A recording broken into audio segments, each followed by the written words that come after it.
TVS Ronin 225 CC সেগমেন্টের একটা bike অনুযায়ী এটা খুবই জনপ্রিয় একটা বাইক। এই বাইকটা আসলে এতটা জনপ্রিয় হওয়ার মূলেই রয়েছে এটার প্রাইস পয়েন্ট, কারণ বাইকটা যে প্রাইস পয়েন্টে লঞ্চ করা হয়েছে, এমনকি এই বাজেট অনুযায়ী তারা যে সকল ফিচার দিয়েছে এটা আসলে অন্যান্য ব্র্যান্ড কিন্তু কখনোই দেয় না। এমনকি অনেকেই সাজেস্ট করে যে যারা কিনা রয়্যাল এনফিল্ড হান্টার 350 কিনতে চান তারা আসলে হান্টার 350 না কিনে এই বাইকটাকেও চাইলে কিনতে পারেন, কারণ রয়্যাল এনফিল্ড হান্টার 350-র প্রাইসটা কিন্তু এর থেকে অনেক বেশি। এমনকি সেখানে আপনারা তেমন কোনো ফিচার পাবেন না যেটা কিনা এই বাইকটাতে পাবেন। বাইকটা আসলে একটা ক্লাসিক্যাল বাইক হলেও এটাতে যে ধরনের ফিচার রয়েছে এটা আসলে খুবই অভাবনীয় ব্যাপার, কারণ বাইকটাকে যে বাজেট রেঞ্জে লঞ্চ করা হয়েছে এই বাজেট রেঞ্জে একটা বাইকে যতগুলো ফিচার দেওয়া সম্ভব এটার সবগুলোই পাবেন। তো যাই হোক, এই বাইকটার হচ্ছে একটা আপগ্রেডেড ভার্সন লঞ্চ করেছে ইন্ডিয়ার মার্কেটে, যেটা নিয়ে কথা বলবো আজকের এই ভিডিওতে।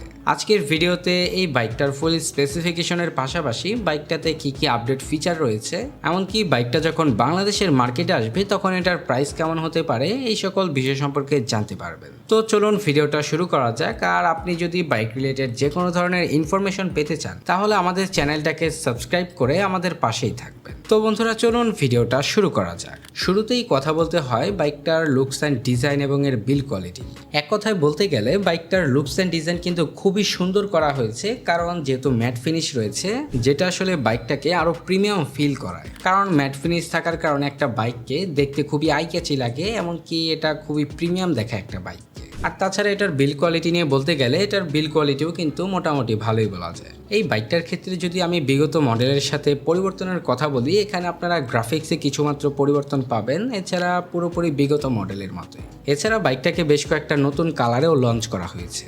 যাই হোক, এরপরে যদি বাইকটার পরবর্তী সেকশন নিয়ে কথা বলি, বাইকটার ফ্রন্টে হেডলাইট হিসেবে রয়েছে এলইডি বাল্বের হেডল্যাম্প সেটআপ, আর তার পাশাপাশি এলইডি বাল্বের ইন্ডিকেটরস এবং এলইডি বাল্বের টেল ল্যাম্প সেটআপ পাবেন। এখানে আসলে বাইকটার ক্ষেত্রে অত একটা পরিবর্তন পাবেন না, কিন্তু বাইকটার ক্ষেত্রে পরিবর্তন পাবেন হচ্ছে এটার ব্রেকিং সিস্টেমে। কারণ বাইকটার ব্রেকিং সিস্টেমে কিন্তু বিগত মডেলের থেকেও ইমপ্রুভ আনা হয়েছে। এখানে আপনারা ডুয়াল চ্যানেল এবিএস পাবেন, যেটা আসলে বিগত মডেলের বাইকটাতে ছিল না। যাই হোক, বাইকটার ফ্রন্ট সেকশন নিয়ে যদি বলতে যাই, আসলে অ্যাজ ইউজুয়াল যা ছিল বিগত মডেলের বাইকটাতে তার সব কিছুই পাবেন, যেমন আপসাইড ডাউন সাসপেনশন, 110 সেকশনের টিউবলেস টায়ার এবং 300 মিলিমিটারের ডিস্ক ব্রেক। এছাড়া যদি রেয়ার সেকশন নিয়ে কথা বলতে যাই, রেয়ারে অ্যাজ ইউজুয়াল যা থাকে মনোশক সাসপেনশনের পাশাপাশি 130 সেকশনের টিউবলেস টায়ার পাবেন এবং ব্রেকিং সিস্টেম হিসেবে রয়েছে 240 মিলিমিটারের ডিস্ক ব্রেক। তো যাই হোক, বাইকটার ব্রেকিং সিস্টেমে কিন্তু বিগত মডেলের থেকে ইমপ্রুভ আনা হয়েছে। বাইকটাতে ডুয়াল চ্যানেল এবিএস দেওয়ার কারণে কিন্তু এটার ব্রেকিং সিস্টেম যথেষ্ট স্ট্রং হয়, যেটা আসলে রাইডারের জন্য খুবই উপকার। এরপরে যদি বাইকটার স্পিডোমিটার নিয়ে বলতে যাই, আসলে এখানে তেমন কোনো পরিবর্তন পাবেন না বিগত মডেলের থেকে।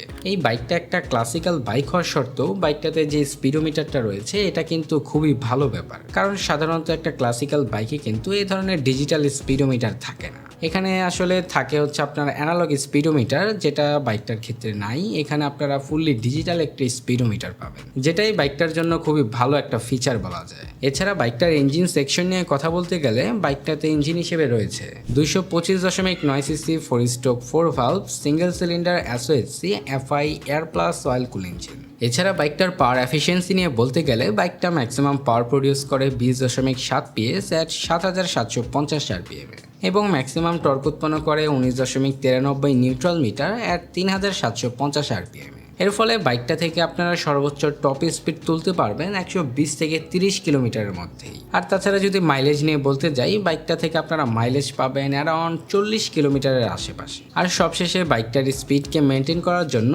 বাইকটাতে আপনারা পাবেন 5 স্পিড গিয়ার বক্স। এছাড়া বাইকটাতে আপনারা side stand cut off sensor নামে একটা ফিচার পাবেন। তো মোটামুটি বাইকটার ফুল স্পেসিফিকেশন সম্পর্কে তো আপনাদেরকে বলেই দিলাম। এখন কথা বলি বাইকটার প্রাইস নিয়ে। বাইকটা যখন বাংলাদেশের মার্কেটে অফিসিয়ালি লঞ্চ করা হবে তখন এটার প্রাইস হবে প্রায় 4 লাখ টাকার আশেপাশে। তো বন্ধুরা, এই ছিল আজকের ভিডিওটা যদি ভালো লেগে থাকে তাহলে লাইক, কমেন্ট, শেয়ার, সাবস্ক্রাইব করে আমাদের পাশেই থাকবেন। দেখা হচ্ছে পরবর্তী কোনো নতুন ভিডিওতে। সবাই ভালো থাকবেন, সুস্থ থাকবেন, ধন্যবাদ।